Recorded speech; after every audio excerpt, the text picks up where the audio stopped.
Mana tēma šodien ir ritms avangarda filmās 20. gados.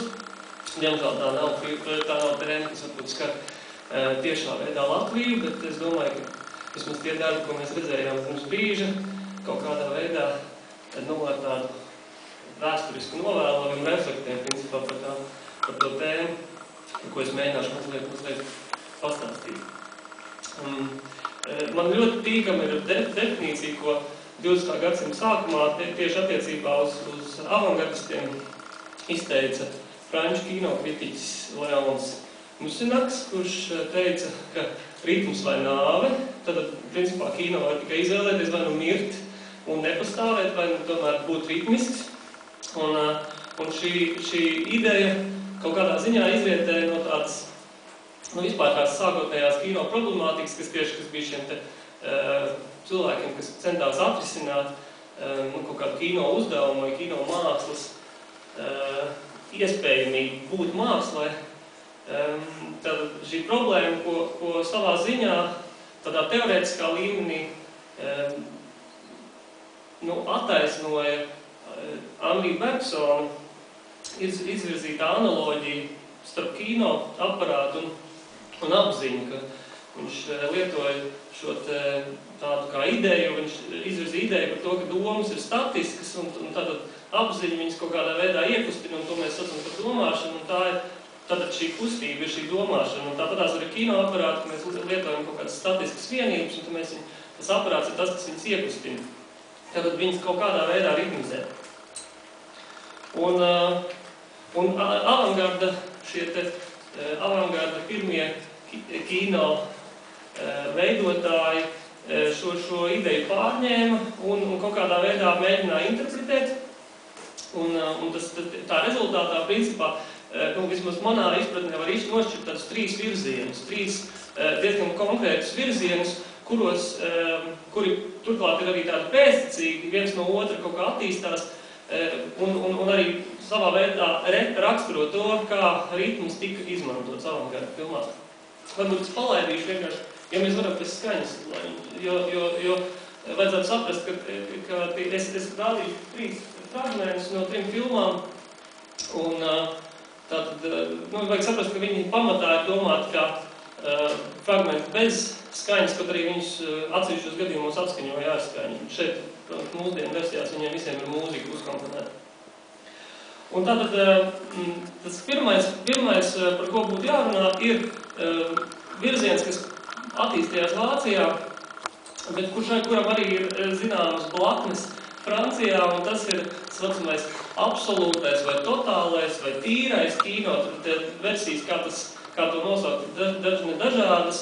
Manuprāt, vistuvākā definīcija tam ir tā, ko izvirzīja franču teorētiķi un arī režisori Germaine Dulac, kur teica, ka tas ir tāds neatņemamais kino. Tas nozīmē, ka tā ir kino forma, kurā nav nekādu citu mēdīju vai citu mākslu ietekmi. Mēģinājums principā attīrīt viņu līdz tādai pakāpei, ka viņš pastāv kā autonoma vienība.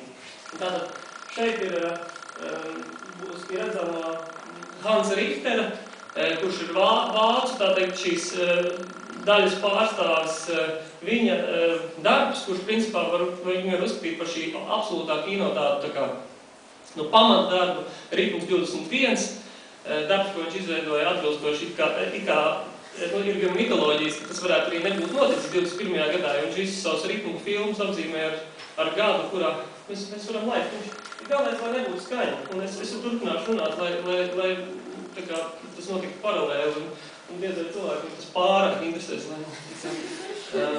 lai viņi neapnīgi skatīties.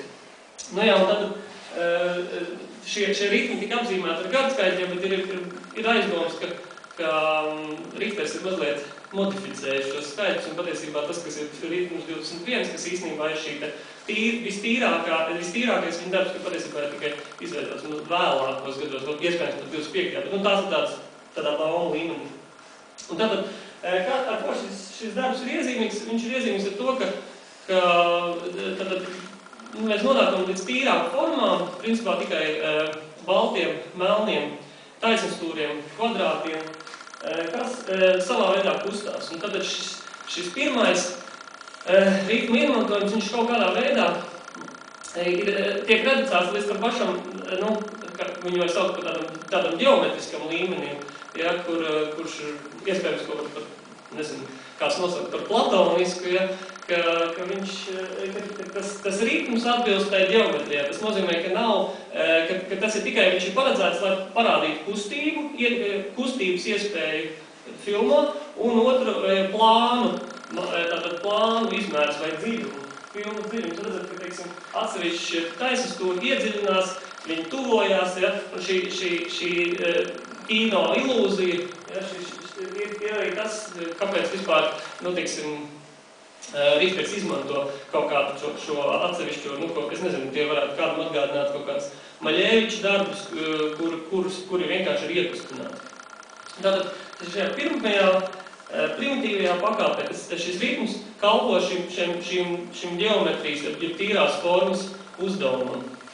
Un viņam nav pašam savu struktūru, bet līdz ar to viņš arī kaut kādā ziņā ir pilnīgi tīrs un atbilstošs tikai filmai. Otrais līmenis, un tas jau ir mazliet interesantāks, ir tāds, ko varētu saukt par mūzikas ienākšanu avantgarda kino, jeb mūzikālās struktūras ienākšanu kino. Ja, piemēram, tajā Richtera fāzē, ko mēs joprojām redzam, ja, tad tā ir tāda tīrā, tas ritms ir tāda tīrā sintakse, ja, tā kā viņš kaut kādā ziņā izslēdz to semantiku, kas varētu būt. Tad jau tajā otrajā līmenī, mēs varētu parādīt jau nākamo piemēru, Viking Eigelinga filmu Diagonālā simfonija, bet uzreiz kaut kur viducī var uzspilt, lai mēs redzam, jā, tieši precīzi. Tad Vikings Eigelings, Hans Richtera līdzgaitnieks, principā viņi abas filmas uzņēma vienlaikus, bet Vikings Eigelings savējo taisīja daudz rūpīgāk, un līdz ar to viņš pabeidz viņus 3 gadus vēlāk un uzreiz nomira. Pēc tam, līdz ar to tā ir tikai viņa vienīgais tāds, darbs, ar ko viņš ir iezīmīgs.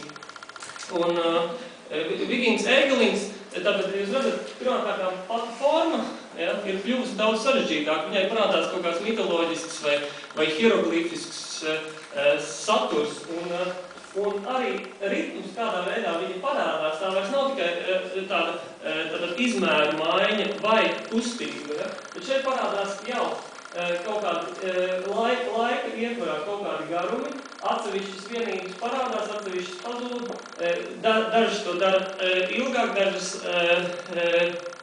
īsāk, un tad parādās šī laika dimensija, un viņš raksturo šo darbu kā jau noteiktu muzikālas struktūras iekļaušanu kino.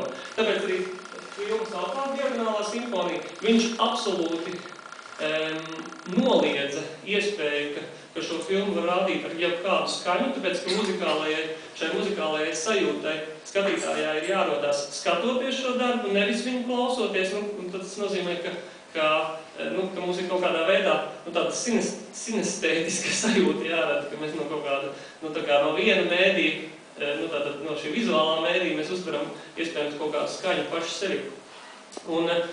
Un tātad, bet šī muzikālā struktūra, viņa ienāca, principā, kino, kā to vismaz raksturo muzikologs un arī komponists Emils Villekrēs,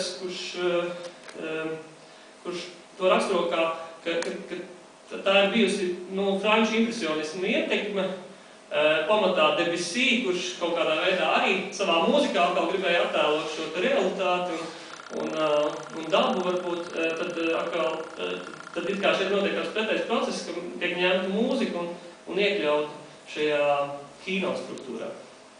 Un iespējams, ka viņam taisnība ir citi teorētiķi, kas uzskata, ka līdzvainīgs arī ir Eriks Satie un viņa šī muzikālās tendences, un tas arī varētu būt arī patiesa versija, tāpēc, ka vēlāk būs tāds filma kā René Clair un Francis Pickabys kopdarbs Lēm Trakt, kurš principā tika būvēts uz Erika Satie baleta mūzikas, un tādējādi, teiksim, filmu kļuva par tā kā baleta filmu. Un kā mēs zinām, tad, teiksim, šis ritma virziens aiziet tik tālu, kā Valters Rutmans Vācijā izveido filmu Berlīna Lielpilsētas simfonija, vēlāk arī filmu Zemes melodija, kuras izteikti ir vienkārši milzīgi darbi, simfoniski darbi, bet kur jau šī muzikālā struktūra vairs neparādās šajās te ekrāniskajās kustībās un kaut kādos laika noņemšanas, bet jau montāžiskajā. Un tagad es nonācu līdz tam trešajam līmenim, es ceru, ka man vēl ir kāda minūte laika. Viena, tad es arī centīšos ātri nobeigt. Tad, manuprāt, trešais līmenis un tas, kurā tiek pārvērti, kur avangards tagad piedāvā jau ir, šeit uzreiz jau sākās ļoti masīgi kaut kā ietekmēt šis attēls, bet šai runāts ir Oskars Fišingers un viņa darbs tāda ceļojums no Minhenes uz Berlīnu. Un 27. gada darbs. Un tātad šeit notiek jau tā kā jauna transformācija, kā jau es teicu, teiksim, kā Valters Rutmans šo te muzikālo struktūru pārcēla jau uz tādām montāžiskām vienībām. Tas vairs nav tikai tas redzamais grafiskās izmaiņas, kaut kādas formas izmaiņas, bet jau ir iekļaut šī realitāte, iekļaut šie tēli, iespējamie notikumi, kaut kāds stāsts, un viņš vienkārši tad ir tikai šis montāžas ritms, it kā raksturot to muzikālo ritmu. Un es viņu dēvētu principā par tādu metrisko pārēju, tas nozīmē, ka tā mūzika, ka tā struktūra, viņa netiek kaut kā zīmēta uz ekrāna, šī muzikālā struktūra, tad viņa jau kaut kā tiek pārvērsta tīri metriskās vienībās, tātad kadru garumu vienībās. Un šajā Fišingera darbā šis metriskums ir ļoti izteikts tieši tādēļ, ka viņš, lai arī ir sajūta, ka šis darbs ir absolūti monotons ritma ziņā. Patiesībā tā nav. Viņš ik pa brīdim, viņš pirmkārtām jau pārkāpja nosacījumus, kāda ir kino, kad, teiksim, ir kaut kāds noteikts ātrums, teiksim, 24 sekundē. Šeit noteiktas pātrinājums, ir izņemta atsevišķi kadri ārā.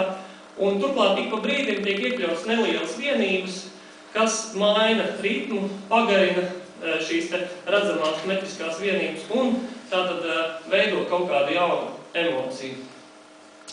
Tā kā man vēl būtu, ko jums pateikt, bet laiks ir vairāk vai mazāk izticējis, es pateikšu tikai vienu, ka ir skaidrs, ka avangardisti 20. gados ļoti nopietni attiecās pret ritma klātbūtni filmās.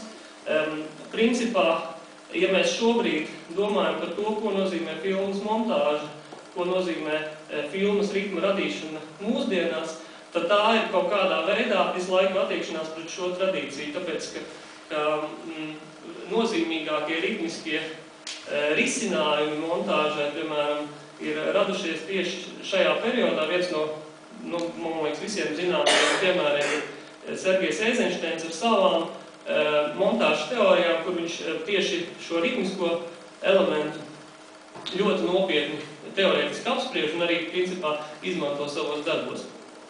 Tāpēc, tad, kad jūs šobrīd kaut kādā veidā analizējat filmu vai skatāties to vienkārši, tad šī ritma klātbūtne kaut kādā ziņā, kā jūs teicu, ar tādu refleksiju pagātnē vienmēr būs iespējama tieši attiecībā uz šiem izciliem avangardiem.